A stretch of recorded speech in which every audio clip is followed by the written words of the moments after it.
أهلا بكم من جديد مشاهدينا وجولة صحفية سريعة في الصحف الصادرة صباح اليوم وتحليل العناوين الرئيسية.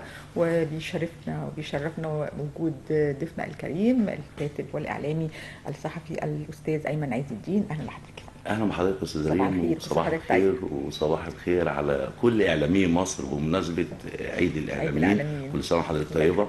وكتيبه القناه الفضائيه المصريه وصباح احلى وقناه اسكندريه بخير، وكل اعلامي اسكندريه بخير. الله يخليك، شكرا استاذ ايمن، شرفتنا.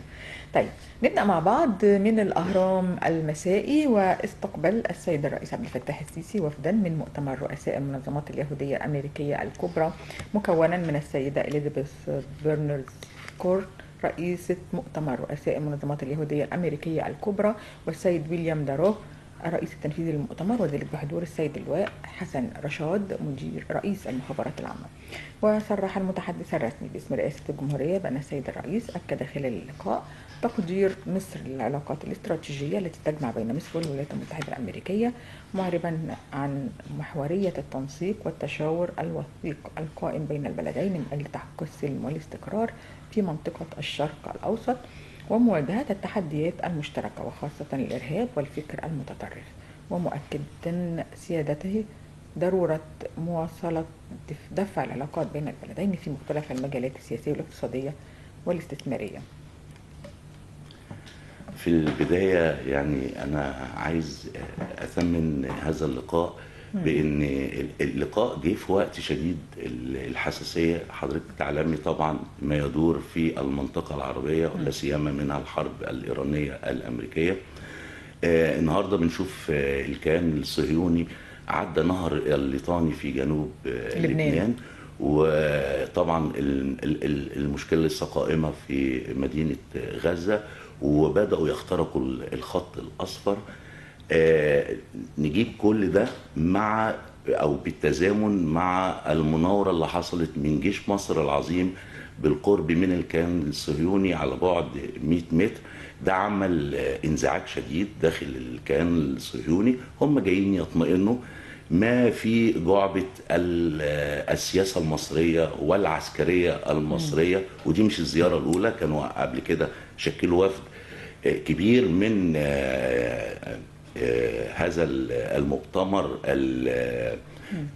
اليهودي الأمريكي.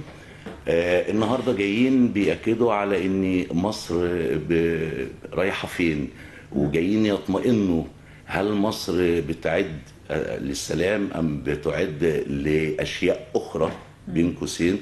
لا، القائد عبد الفتاح السيسي كان عنوان هذا اللقاء بيقول، وانا بستشهد بكلمة للقائد عبد الفتاح السيسي، ان العافي محدش ياكل لقمته. عشان كده بنبص نشوف نلاقي كل المنظمات العالمية وفي القلب منها المنظمات اليهودية جاية تطمئن موقف مصر في المشهد الدولي، وفي القلب منه المشهد الإقليمي الشرق أوسطي إيه. كان في بعض الصحف أو المواقع التابعة للكيان بتشير إن مصر بتحضر عسكريا في مطار الجورة، ومنزعجين جدا من هذا الامر. مصر اكدت ان التطوير اللي حاصل في مطار الجورة هو تطوير خاص بشمال سيناء. مصر منطلقة للتنمية والبناء والتعمير في سيناء الحبيبة، لانها ارض مصرية 100%، وكل ذرة من تراب سيناء هو غالي على شعب مصر. وفي العين وفي الرؤية للقيادة السياسية، وشايفين انطلاقة لم تشهدها مصر منذ آلاف السنين في شمال سيناء حاليا. تمام. طيب بننتقل لخبر آخر وما زلنا في الأهرام المسائي. رئيس الوزراء يستعرض خطة تطوير أداء الشركة القابضة للأدوية والشركات التابعة لها. وأكد رئيس الوزراء أن هذا الاجتماع يأتي في إطار المساعي الرامية لتنظيم الاستفادة من إمكانات الشركة القابضة للأدوية، وذلك في ضوء رؤية الدولة لرفع كفاءة إدارة الأصول العامة وتعزيز العوائد الاقتصادية للشركات الحكومية جنبا إلى جنب مع النهوض بقطاع الأدوية في ظل أهميته الاستراتيجية للاحتياج المحلي والتصدير. ولفت الدكتور مدبولي إلى أن قطاع الدواء يحظى باهتمام كبير من جانب الدولة المصرية، وهناك خطط تستهدف توطين مختلف الصناعات الدوائية ونقل الخبرات والتكنولوجيا، مشيرا إلى أن لدينا صروحا وطنية كبرى في هذا المجال، وهناك حرص دوما على أن تكون على جدول الزيارات الميدانية لمتابعة جهود وتطور هذا القطاع الواعد. خبر ده خبر يعني يدعو للتفاؤل بان قطاع الدواء المصري الكل يعلم ان احنا معظم الادويه او الخامات بتيجي من الخارج. تعظيم فكره ان الاصول الثابته من الشركات الوطنيه في هذا المجال بيتم رفع كفاءتها واعاده تاهيلها لتوطين صناعه الدواء في مصر، ده خبر هام جدا ومبشر للشعب المصري عامة. احنا عارفين ان احنا بنعاني من مشكلة الاستيراد في الدواء. المشكلة دي ظهرت لما شفنا جائحة كورونا. احنا في جائحة كورونا كنا بنتخيل او بنتصور ان القطاع الطبي في اوروبا هو الاعظم وهو الاشمل وهو الاجود، ولكن اتضح مع جائحة كورونا ان مفيش الكلام ده. اكبر منظومه طبيه في العالم اللي هي منظومه انجلترا الصحيه تهاوت وانهارت تقريبا في جائحه كورونا. كانت مصر في نفس التوقيت متماسكه بفضل من ربنا والقياده السياسيه الحكيمه الرشيده اللي خلتنا عدينا هذه المرحله بنجاح شديد بفضل من ربنا. يلينا على طول دوله الصين، لكن شفنا الاتحاد الاوروبي انهار في جائحه كورونا وانهيارات طبيه، وحصلت قرصنه حتى جويه على بعض المنتجات الطبيه والعلاجات في الجو، قرصنه لم تحدث من قبل، وكانت اوروبا قايمه بهذه القرصنه، ولكن احنا كنا في مأمن على اعتبار ان كان في شيء اداري بيقول ان احنا واخدين بالاسباب ونجحنا فيها. النهارده استكمالا لهذا الامر دوله رئيس الوزراء بيفعل الشركات الوطنيه لتوطين الصناعه الدوائيه. ده خبر مفرح جدا للشعب المصري. ان شاء الله باذن الله في انطلاقه دوائيه، في انطلاقه بان احنا هنكون في الاف المنتجات تصنع وتوطن في مصر لتصنيعها، وده شيء عظيم جدا يعني. واحنا الحقيقه في هذا الاطار يا استاذ ايمن، احنا كنا يعني حضرتك ذكرت جائحه كورونا، ولكن من ضمن الاسباب اللي ادت ان احنا نعبرها الى حد كبير بسلام مختلفين عن باقي الدول انه كان هناك مصنع للغازات. احنا ما كناش فاهمين مصنع الغازات ده بيتم افتتاحه ليه وفي هذا التوقيت بالذات، لكن اكتشفنا بعد كده ان هو وفر الغازات اللازمه للرعايه المركزه وفي دي حقيقه يا استاذ. وفي برضو هذا الاطار المفترض انه في هناك مدينه الدواء، يعني احنا اتكلمنا عنها قبل كده، مدينه الدواء اللي هي قائمه بالفعل وعليها مصانع كتير بالفعل، وايضا يعني في منظومه الدواء الموحد، فهناك مساعي كتير جدا علشان هذا الملف يعني ننتهي منه بقى على خير. وهنا خاصه ان احنا بنتكلم في شركات يعني مثلا الشركه القابضه لصناعه الدواء. احنا عندنا بعض الشركات العملاقه اللي ما كانتش مفعله من السابق، وللاسف الشديد كانت البيروقراطيه كانت كادت ان تقضي على هذه الشركات العملاقه. النهارده دوله رئيس الوزراء بيفعل هذه الشركات وبيعيد تاهيلها وبيعيد كفاءتها مره اخرى للانطلاق. هو ده يعني الكلام دوت مش انطلاقه للشركات الوطنيه ضد الشركات الخاصه، بالعكس هم هيمشوا مع بعض بالتوازي. الكلام كله انه دايما لنجاح المنظومه الى جانب الدوله عشان مصر. ننهض بالملف كله. بالظبط. طيب، وبرضه في هذا الاطار كان هناك فتره كانت اسعار الادويه بترتفع جدا جدا جدا، وكان هناك نقص كتير في كثير من الادويه. كانت يعني دي كانت في الفتره السابقه كانت يعني نقدر نقول مترتبه، لان الدوله كانت عايزه او وزاره الصحه بالذات كانت عايزه ما يبقاش في اي دواء في السوق ليس له مش متسجل في وزاره الصحه ويكون هو ليه كود. فكان في يعني زي حرب كده ما بين الشركات الخاصه الادويه الخاصه وما بين وزاره الصحه، وبالتالي شفنا بعد كده ان ما فيش صيدليه بتقدر انها تبيع دواء مش على المنظومه نفسها. ايوه، هم بداوا يحدثوا في هذه المنظومه وعملوا لها كود رقمي زي الرقم القومي كده على اساس ان يبقى في اريحيه في بيع الادويه، مفيش سوق سوداء. مفيش سوق سوداء. ولكن استاذ ايمن، بالرغم من كل هذه المساعي هناك ادويه ناقصه، وادويه مؤكد. خاصه بامراض خطيره مناعيه مؤكد ناقصه، والناس بتعاني في هذا الموضوع. أستاذة في ريم. ارتفاع غير يعني غير محمود في اسعار استاذة ريم، الادويه. حضرتك تراجعي ورايا النهارده بتكلم في منظومه طبيه عظمى، وهي المنظومه الطبيه الانجليزيه. النهارده بيعانوا من ان الطوارئ بيمتد المريض فيها للانتظار 20 ساعه، وممكن المريض يموت من قبل ما الطبيب يشوفه. ده فين؟ في انجلترا. فاحنا الحمد لله وصلنا لمستوى ارقى من انجلترا اللي كنا بنستشهد بيها حاليا، وحضرتك تقدري تراجعي كلامي ده دلوقتي. والله احنا يعني بنتمنى انه الشفاء لكل مريض، لانه هو انا أسوأ بدي شيء المثال ده يمر ليه؟ بيه الانسان انه يكون عنده مرض ومش عارف يجيب له دواء. يعني مؤكد طبعا، مؤكد. بس يعني انا مش بضرب الدواء موجود المثال وغالي، ده. الاول الدواء مش موجود اصلا. لا، بس انا بضرب المثال ده ليه؟ لان مؤكد هيبقى في ادويه ناقصه، ومؤكد هيبقى في، لان احنا متفقين على ان ما زلنا نستورد ادويه وما زلنا نستورد الخامات. التحرك اللي عمله دولة رئيس الوزراء الدكتور مصطفى مدبولي ده على اساس ان يبقى في توطين لصناعه الادويه في مصر، وبنأمل خير ان شاء الله. ان شاء الله. طيب بننتقل لخبر اخر ومن اخبار مصر، في اطار توجيهات فخامه الرئيس عبد الفتاح السيسي بتنفيذ مشروعات الطاقات المتجدده بالجنيه المصري. وزير الكهرباء والطاقه المتجدده يتابع مع مسؤولي شركة تحيا مصر القابضة للاستثمار والتنمية جهاز تحيا مصر تطور الأعمال ومستجدات تنفيذ مشروعات الطاقة الشمسية وطاقة الرياح قدرة 7470 ميجا وات وبطاريات تخزين سعة 7000 ميجا وات ساعة. المشروعات في مناطق خليج السويس، رأس شقير، الزعفرانة، جبل الجلالة، نجع حمادي، الواحات، حلوان، دمنهور، وادي النطرون، ديروت، والالتزام بالجداول الزمنية المحددة للتنفيذ والربط على الشبكة الموحدة خلال عامي 27 و 28.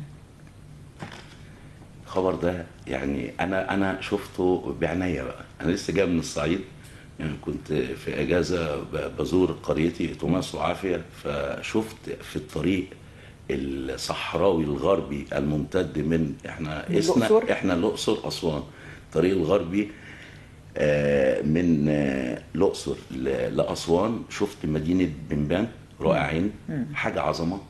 في عظمه بتحصل، في عظمه بتحصل في مصر. المشروع ده بياخد مصر لانطلاقه اخرى، لانطلاقه جديده بالطاقه المتجدده. ان شاء الله بنوصل في 28 ل 45% لطاقه نظيفه وبيئه صحيه بدون تلوث، بدون اي اشياء اخرى احنا عشناها. الطاقه الجديده والطاقه المتجدده والطاقه الشمسيه دي انا شفتها بعناية، حاجه عظمه. مصر بتعمل عظمه. نفسي تحصل رحلات كده من مختلف المحافظات والمدن للمشاريع ديت، الشباب يروح ويشوف ايه العظمه اللي بتحصل في مصر بجد. الطريق نفسه، واحد هيقول لي احنا ما كالعاده يعني هو احنا هناكل طرق؟ لا، مش هناكل طرق، بس يعني قاطره النقل بقت قليله في ان احنا نقدر ننتقل من مكان لمكان في زمن قليل. ده مش على المستوى الانساني او الشخصي، على مستوى البضائع. شفت طرق ما شاء الله، يعني حاجه عظمه جدا، يعني لطريق يمتد ل 600 كيلومتر اللي انا مشيت فيه، حاجه. وعلى هذا الامتداد طاقه شمسيه، المزارع بقت شغاله طاقه شمسيه، المزارع الخاصه بتاعت المزارعين.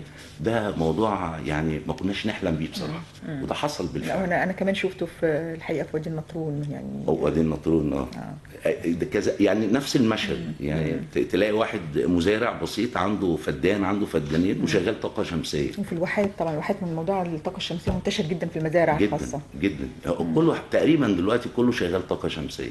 حاجه عظمه بجد، مصر بتعمل عظمه بجد. لانه احنا بس يعني الحديث بياخدنا في، كان لسه في مناقشه حاده يعني، او مناقشه حاميه. طيب؟ حاميه انه طيب احنا عندنا اسعار الغاز بقت عاليه جدا، واسعار البنزين بقت عاليه جدا. لان مش هنتكلم عن البترول لان ده مش يعني موضوع تاني، لكن الطاقه اللي هي الخاصه بالغاز. طيب احنا في ناس لسه مش لامسه ده، واحنا كلنا مش لامسينه لسه. حضرتك تقول لهم ايه؟ لان هي في بالفعل مشروعات بتنفذ على ارض الواقع.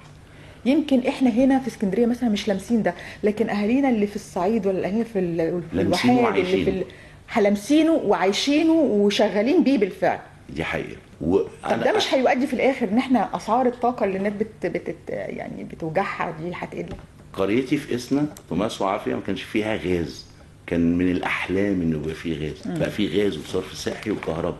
على فكره احنا ممكن هنا في المدينه ما نحسش ده، لكن هم حاسين ده قوي. يعني تخيل مثلا لما بقابل ناس واقعد اتكلم معاهم يقول لي لا احنا ما كناش عايشين. لما جه الرئيس عبد الفتاح السيسي وقرر ان هو يعمل حياه كريمه في كل هذه القرى، احنا حسينا ان احنا بقينا بني ادمين. تخيلي، والله ده كلام واقعي، وناس بسطاء جدا بيتكلموا في الموضوع ده. هنرجع تاني لموضوع غلاء الغاز والطاقه. كل انطلاقه لمصر في التطوير والبنيه الاساسيه والبنيه الحياتيه، وان احنا خلاص على مشارف الانطلاقه ونقطف ثمار هذه الانطلاقه، بنلاقي معوقات حاصله اقليميه وعالميه. يعني احنا طلعنا حضرتك نرجع كده من جائحه كورونا. خلصنا جائحه كورونا، دخلنا في حرب روسيا اوكرانيا، طلعنا من حرب روسيا اوكرانيا، دخلنا على غزه. دي سنوات. يعني خلال هذه السنوات اي دوله ما عندهاش مدخل يعني او دخل قومي غير من السياحه وقناه السويس زي مصر اكيد هتعاني.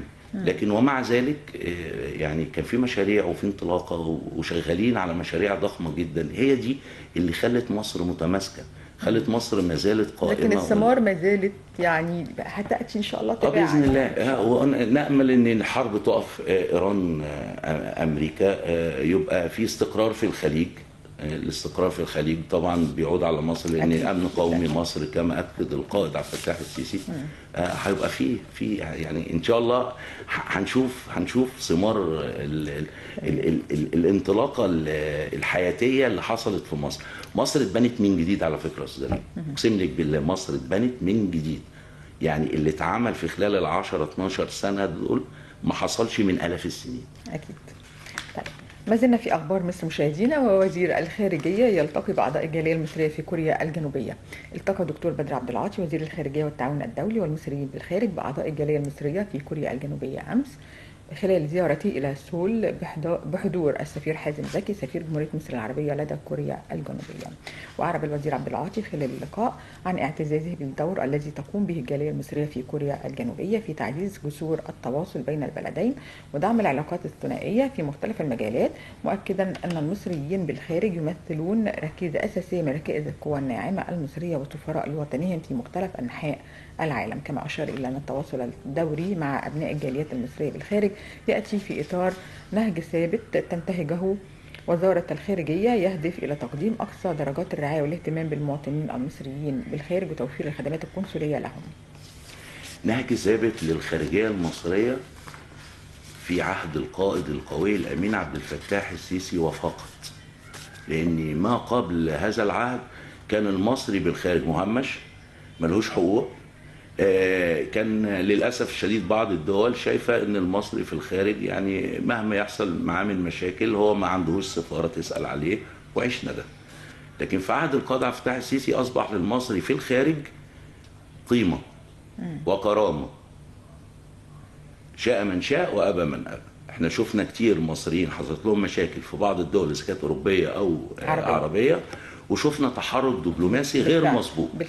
فأصبحت سنة في الخارجية المصرية في عهد القائد عبد الفتاح السيسي.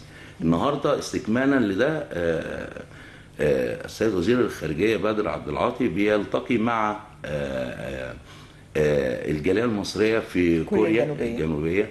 طبعا دي يعني لقاءات يعني يملؤها الدفء والأخوية وعلى فكرة الجالية المصرية في كوريا عاملة شغل كبير جدا، لأن كوريا الجنوبية من الدول الهامة جدا لمصر نظرا للعلاقات الاستراتيجية اللي أرساها عبد الفتاح السيسي القوي الأمين في عهده مع كوريا الجنوبية. وشفنا اتفاقيات استراتيجية حصلت بين كوريا ومصر على المستوى العسكري وعلى المستوى الاقتصادي وعلى المستوى العام. فدي سنة حميدة طبعا من الخارجية المصرية. على مر العشر او 12 13 سنه اللي فاتوا دول.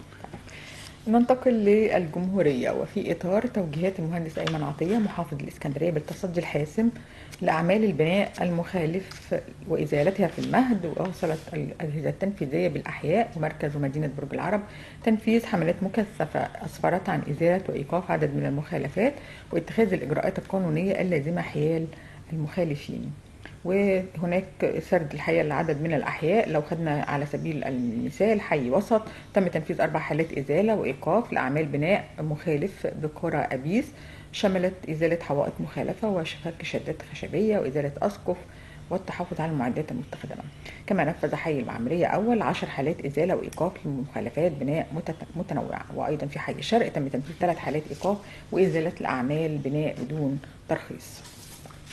موجات طبعا الازاله دي ده قرار من الدوله، قررت ان يبقى في حملات ازاله على مستوى محافظات مصر دي، على اساس طبعا ان انتهى زمن الفوضى وانتهى زمن البناء بدون ترخيص.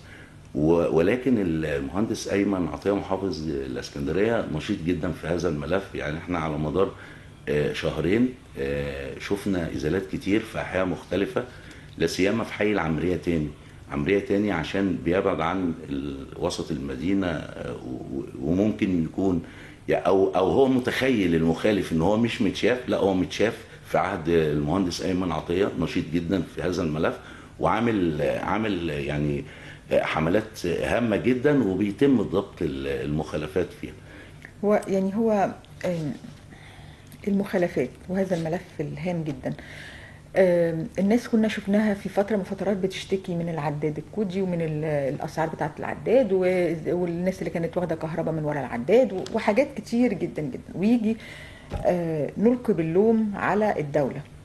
تمام، مع تحفظي على بعض الطرق الحلول يعني، ولكن في الأصل هناك أعمال مخالفة. يعني انت عملت عمل مخالف وانت عارف ان هو مخالف. بنستنكر اتخاذ الإجراء السليم معاه. طريقة تنفيذ الإجراء السليم ده نتكلم فيها، ممكن تكون فيها سلبيات وإيجابيات، لكن في الأصل مش المفترض ان انا اعمل شيء مخالف. بالظبط. وبعدين ألوم على الطريقة اللي بتتخذها الدولة معايا. ولكن هناك طرق الحقيقة محترمة جدا، ولكن هناك بعض الشوائب في تنفيذ بعض الطرق يعني في تنفيذها. لكن الأصل أنا بعمل شيء مخالف. هو عملية المخالفة في البناء خاصة يعني ده مثلث بيشترك فيه المواطن والجهة الإدارية كمحليات وممول المشروع أو المقاول أو صاحب الأرض. الثلاثة مشتركين في هذا الفساد بشكل أو بآخر.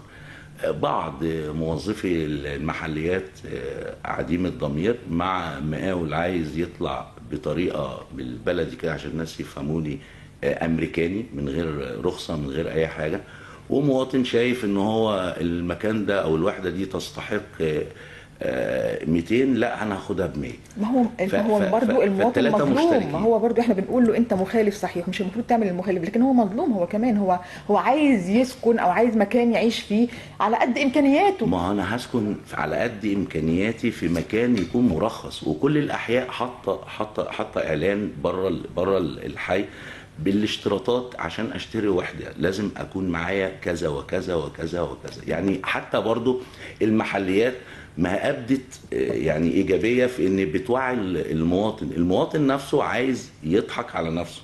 يعني هو مثلث، هي معضله يا استاذ. ما هو مثلث عشان ما نحملش مكان حد على قد مشكلة. دخله على قد امكانياته ويكون كويس ومريح بالنسبه له. والمعادله صعبه. لو انا لقيت المكان ده هلاقيه باغلى من اللي عندي. هي المعادله كلها يعني كلها بتصب. ممكن الاقي على قد امكانياتي بس مرخص. ما هو ده ما هو يعني مش كل البلد شغاله بدون رخصه. يعني انا ممكن الاقي على قد امكانياتي بس في مكان امن عشان ما ابقاش قاعد مهدد في الوحده اللي انا شاريها. طيب. ما زلنا في الجمهورية، وسنابل الخير تملأ الصوامع، وارتفاع توريد القمح بالبحيرة إلى 376 ألف طن، زيادة 7000 طن خلال 24 ساعة، و44 موقعا تخزينيا تستقبل المحصول لدعم الاحتياطي الاستراتيجي للدولة.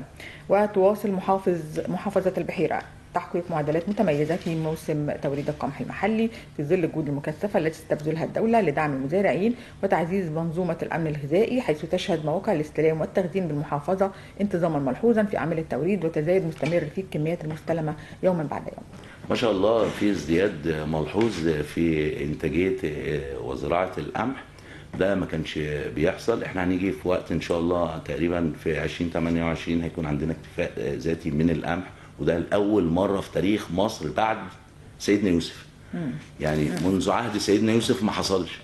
فان شاء الله باذن الله 2028 هيكون في عندنا اكتفاء ذاتي، لان كانت مصر طبعا حضرتك تعلمي كان بتستورد وكانت مجبره على الاستيراد وممنوع ان هي تزرع. لا، بقى معانا قائد قوي امين بيأكد على ان مصر قرارها من راسها ولازم ياكل من فاسها. أنا سمعت من أحد المتخصصين إن القمح المصري هو الأعلى جودة في كل القمح اللي موجود في العالم. دي حقيقة. أحلى من الأوكراني، أحسن من أفضل من الأمريكاني. ولكن احنا طبعا يعني الملف القمح ده حصل فيه تطوير على مدار السنين اللي فاتت. سعر التوريد للمزارع بقى محترم إلى حد كبير، زاد بعد كده، بيزيد كل سنة على فكرة، بيزيد كل سنة، والمساحة المنزرعة بقت أكتر. لكن والدولة عملت صوامع علشان تستقبل هذا المخزون وعشان نقلل من الفائد إلى آخره. لكن هل الصوامع اللي موجودة حاليا هتكفي كل هذه الكميات اللي لسه بتيجي وهتزيد السنوات؟ سؤال جميل قوي يا أستاذ ريم، سؤال جميل قوي قوي قوي قوي. تعال نرجع كده 10 سنوات ورا لما قرر القائد عبد الفتاح السيسي ينشئ هذه الصوامع. هتعمل بيها ايه؟ أيوة قالوا له كده. ايوه دي حقيقة. هتعمل بيها ايه؟ دي حقيقة. الصومعه في الوقت ده انا اتذكر تقريبا لو خانتني الذاكره كانت الصومعه بتكلف 60 مليون جنيه. 60 مليون دولار. 60 مليون دولار في وقتها. تعالي نعمل النهارده هذه الصومعه نشوف هتتكلف كام. وده على مستوى محافظات مصر كلها. يعني في 27 محافظة في صوامع اتبنت خصيصا لتخزين الانتاجية من اللي هو قبل ما يطلع القمح اصلا. يعني. بالظبط. يعني ما هو في فكر. القائد ارسى فكره، مش قبل ما تزيد الكميات. قبل ما تزيد الكميات، لان في مخطط. واحنا شفنا من اسبوعين فاتوا افتتاح مشروع الدلتا الجديده الزراعيه 2 مليون و2 من عشرة فدان مع مصانع للتصنيع الزراعي. وده برضو ما كانش حاصل قبل كده، ان المنتج يطلع من الارض على المصنع مغلف على المركب ده للتصدير وعلى السوق المحلي للمحليات. فلا ده بس الناس للاسف يعني ايه، هي الناس عارفه ان في ايجابيات حاصله. يكون في صوامع تستقبل كل ده وتستوعب كل هذه الكميات في السنوات القادمه. يعني باذن الله. لانه لو احنا بنتكلم على زياده الصوامع اللي كل سنه. لا على فكره الصوامع اللي اتعملت بفضل من ربنا وبفكر القائد لا تستوعب اكتر. ننتقل للأهرام، ونائب محافظ مطروح يتفقد أعمال الانتهاء من تطوير كوبري رومل وكورنيش الشرقي تنفيذا لتوجيهات اللواء الدكتور محمد الزمالوط محافظ مطروح. أجرى الدكتور إسلام رجب نائب المحافظ جولة ميدانية بكورنيش مدينة مرسى مطروح، يرافقه المهندس حسين السني السكرتير المساعد، واللواء الدكتور أمون مرتضى رئيس جهاز تعمير الساحل الشمالي الغربي، واللواء محمد رجب رئيس مدينة مرسى مطروح، وعدد من الجهات التنفيذية تفقد قرب الانتهاء من أعمال تطوير كوبري رومل، وذلك مع تكثيف الجهود لسرعة إنجاز هذا المشروع. وأيضا هناك ممشى زجاجي يعزز المقاومة السياحية للمنطقة. أنا بهني شعب مطروح والله بأمانة، بهني شعب مطروح بقدوم اللواء الدكتور محمد الزمالوط محافظ لمطروح. انا بصراحه بقول لشعب مطروح يا بختكم حقيقه، لان اللواء محمد الزمالوط ما شاء الله عمل طفره وعظمه في الوادي الجديد. وانا متاكد ان هيعمل برضو شغل غير مسبوق في مطروح، لان هو عاشق للمجتمع البدوي. فانا بهني شعب مطروح بوجود اللواء محمد الزمالوط. والله يا استاذ ايمن، يعني سواء مطروح سواء اسكندريه سواء المدن الساحليه دي، بنتمنى ان احنا نحافظ اي تطوير يحصل يحافظ على هويتها. أيوة.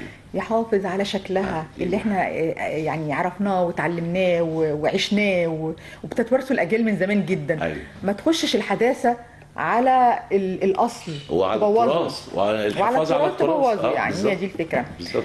واللي طبعا اللي راح مطروح زمان هو فاكر شكل مطروح ده كان عامل ازاي في يوم من الايام، الرمل والكورنيش يعني نتمنى بس ان اي مشروع للتطوير ما يكونش على حساب اللي احنا بنتكلم فيه، على حساب التراث وعلى حساب الهويه بتاعت المحافظه نفسها. نتمنى ده يا استاذ ريم، وان شاء الله باذن الله. نختم بقى بالخبر الرياضي والأهرام. حسام حسن يراهن على ثنائية صلاح ومرموش في المونديال. وتقام مباراة مصر والبرازيل الودية في 1 صباحا يوم الأحد 7 يونيو الجاري بتوقيت القاهرة. وتقام المباراة في ولاية أوهايو الأمريكية خلال المعسكر المغلق الذي يدخله المنتخب الوطني في إطار خطة الإعداد النهائية قبل انطلاق المونديال. وتضم قائمة منتخب مصر النهائي لكأس العالم 26 لاعبا، هم في حراسة المرمى محمد الشناوي ومصطفى شوبير ومهدي سليمان ومحمد علاء، الدفاع محمد هاني، طارق علاء، حمدي فتحي، رامي ربيعة، ياسر إبراهيم، حسام عبد المجيد، محمد عبد المنعم، أحمد فتوح، كريم حافظ. الوسط مروان عطية، مهند لاشين، نبيل عماد دونجا، ومحمود صابر، واحمد السيد زيزو، امام عاشور، مصطفى عبد الرؤوف، زيكو، تريزيجيه، ابراهيم عادل، هيثم حسن، ومحمد صلاح. والهجوم عمر مرموش وحمزه عبد الكريم. نتمنى لهم كل التوفيق والنجاح باذن الله، ويكون مونديال يفرحونا ويفرحونا يعني يفرحونا علشان بس الفرحه ما تروحش مننا يعني بدري ولا حاجه لا قدر الله، ويبقى مونديال ممتع مع القوانين الجديده اللي حصلت في كره القدم. اتمنى ان هم يستوعبوها جدا، لان قوانين صارمه جدا ويعني وعادله على فكره. يعني في عملوا قوانين جديده هتطبق لاول مره في هذا المونديال. قوانين صارمة جدا. هو يعني في مجملها بتقول ان احنا ده لعب كرة قدم، لازم الجمهور يستمتع بلعب كرة القدم دون تضييع وقت. ده عنوانها، عنوان القوانين. فحلو، ده جميل. اتمنى للكابتن حسام حسن وكل المنتخب الوطني ان شاء الله ان شاء الله بالتوفيق باذن الله. انا بشكر حضرتك استاذ ايمن عز الدين الكاتب والاعلامي، وصباح الخير على حضرتك. شكرا لهذه التحليلات اللي يعني نقدر نقولها عميقه. شكرا استاذ ريم، وكل عام وانت بخير. وانت حضرتك دايما ربنا يخليك.